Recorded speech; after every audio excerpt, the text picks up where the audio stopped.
Let me start by saying what a pleasure and an honour it is to have been asked to speak to this audience this morning. I don't need this, do I? Thank you. And just outline that I'd like to speak for the next few minutes and do three things really. To give you a sort of bit of an overview of the charity that I set up and run locally, to talk about the challenges that's presented along the way, and then to give you a feeling for our perception of the fundraising landscape and how it affects others. I'm Richard Kennell. I'm the founder of SOFIA. SOFIA stands for South Oxfordshire Food and Education Alliance, and we're right at the other end of the county in Didcot. We set up, myself and my wife Ruth, SOFIA, less than 2 years ago in 2014.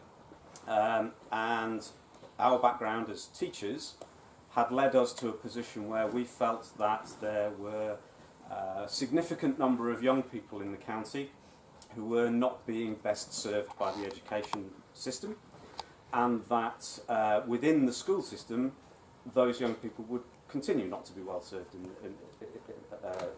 by it.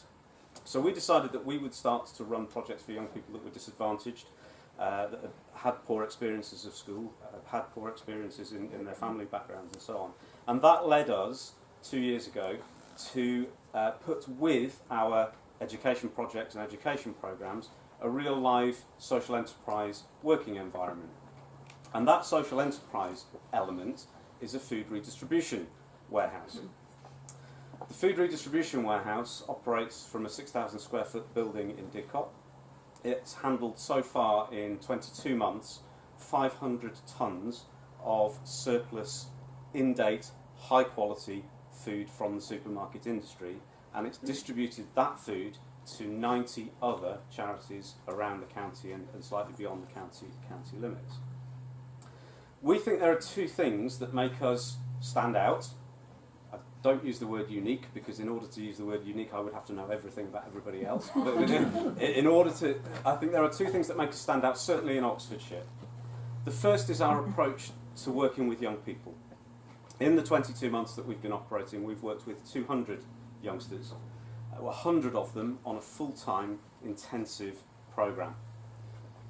Those young people are characterised by school exclusion, school refusal, mental health issues such as anxiety, depression and stress. They've suffered family breakdowns, some of them have been in prison, many of them have disabilities, and a lot of them have lost their direction.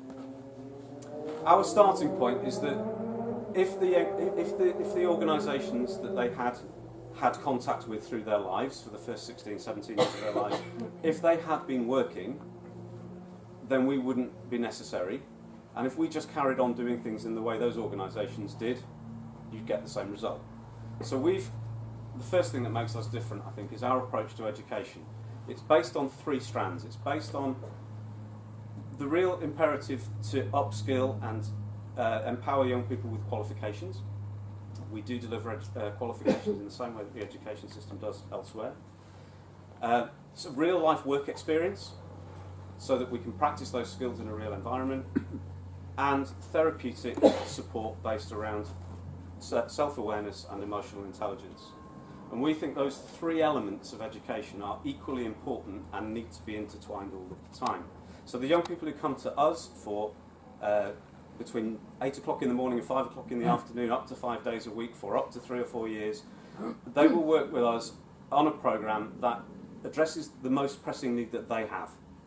That might be around looking at their mental health issues and working on those. It might be around looking at their anger and where that comes from and working out strategies to deal with it. But equally, it might be about getting a maths GCSE because they need that for the next step.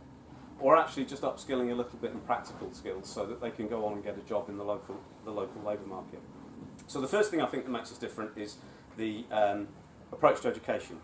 The other thing that makes us different is that work experience element is in a real social enterprise. And it's not just any old social enterprise. It matters that it's food, and it matters that that food is going to other local organisations. It matters for the young people we work with.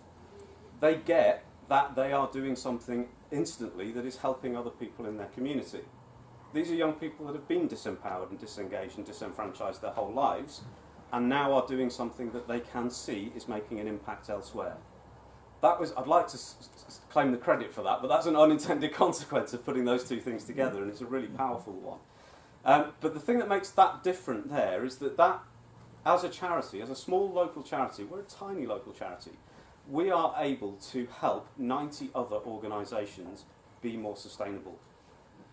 The food that we provide to those 90 other organisations is really high quality, in-date food that they would have bought from the supermarkets. There's been a piece of research that suggests that we save each charity somewhere in the region of £12,000 to £13,000 a year. For some of the small charities that we've helped support, school breakfast clubs, pensioners' lunch clubs that help prevent isolation in local communities, disability day centres, £12,000 or £13,000 worth of saving makes a massive difference. That work is being done by young people who have been discarded by other organisations they've worked with. And those two things, I think, are the key to what makes us different. That brings quite a lot of challenges with it. Ruth and I started Sophia naively, I think, without any capital, any backing, any large funding, and without any expertise in how to distribute 500 tonnes of food. And we've learnt all of that along the way. But what that does to a small charity, this small charity turnover this year, second year, will be about £300,000. What that's done is it's meant that we have had to do things in particular ways to get it up and running. Some of those things include taking on a lease on a warehouse in Didcot, which has a lot of pressure on its space, at a commercial rent on a 10-year lease, fortunately with some break clauses. But that's a huge commitment for a new small charity without backing. We've had to lease all of our equipment, which gives us an ongoing cost of about £100,000 a year, because we didn't have that capital up front. We've done that because we believe in what we're doing, and we believe there's a need in the local community. We believe in the fact that our programme does make a huge difference. But what it leaves us with is a set of accounts in our first year that have quite a lot of debt in them. This brings us to my first challenge, which is then to go and talk to funders from that position is quite difficult. So by sticking our own necks on the line and taking the risks ourselves, we've ended up in a position where we are less attractive to funders than we were when we started, which seems to me to be not the way around that it should be. I'm pleased to say that in the second year we will be showing a surplus on the account. But that's the first challenge.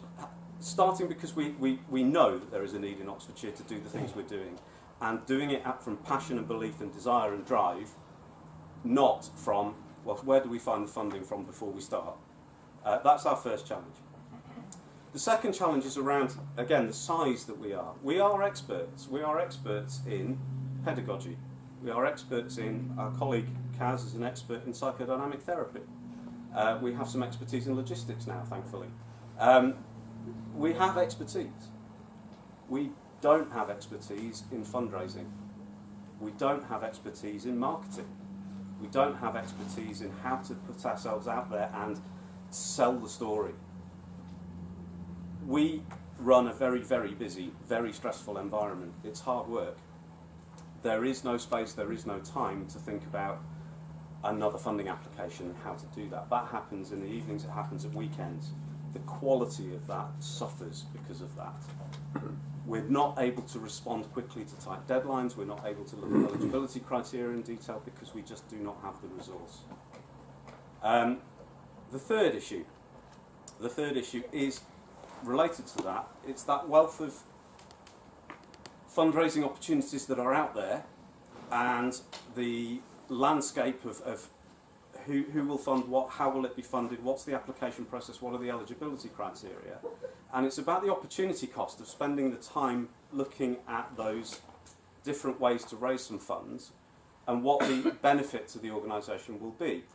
Now, what I tend to find is that when I'm looking at funding applications, I tend to find that I'm trying to bend our organisation to fit eligibility criteria.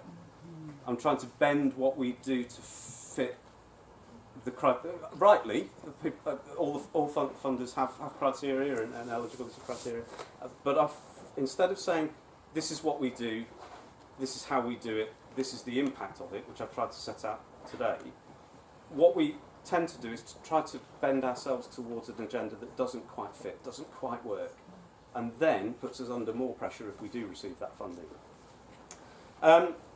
That marketplace is incredibly crowded and getting tougher, I think. I mean, I have no experience of that before 2014, but everybody tells me it's getting tougher and tougher and tougher. It's difficult to find the ways to make that work. It's difficult to find ways to make that work for an organisation like ourselves, which deliberately has set itself up to do something in a slightly different way.